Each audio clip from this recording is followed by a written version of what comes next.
বাঙালিরা মনে করি জল খাবারে একটু অল্প খাবার খেলেই মনে হয় ওজন কমে যাবে, কিন্তু আসল সমস্যা হচ্ছে 5টা ঘরোয়া খাবার আমরা খুব হালকা ভেবে ভুলভাবে খাই। তাই যতই চেষ্টা করি ওজন কমে না। স্কিপ না করে এই 3 মিনিট আমার সাথে থাকুন আর দেখুন এই ভুল আপনিও করছেন কিনা। মুড়ি বা চিড়ে হালকা ভেবে ভুল করা। সকাল সকাল হালকা জলখাবার খাবে বলে মুড়ি, চানাচুর, চিড়ে খেয়ে নেয়। সমস্যা যেটা হয়, এগুলো 1 ঘন্টার মধ্যেই হজম হয়ে যায় এবং তারপরেই আবার কিছু খাওয়ার জন্য খিদে পেয়ে যায়। তখন বিস্কুট, পাউরুটি হাতের কাছে যা পান সবকিছুই খেয়ে ফেলেন।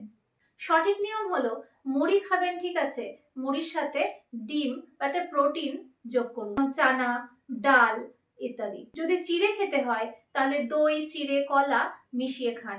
প্রোটিন এবং ফাইবার সমেত খাওয়া হবে, পেট অনেকক্ষণ ভরা থাকবে।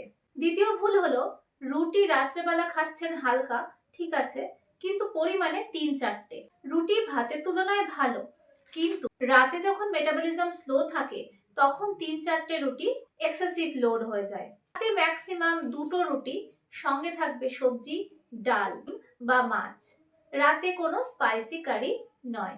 ভুল, ভাত খাচ্ছেন অল্প কিন্তু ভাত খাওয়ার স্টাইলটা ভুল।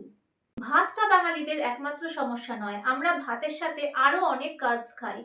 কার্ব দিয়ে কার্ব খাই, প্রতিটা তরকারিতে আলু উকি দেয়।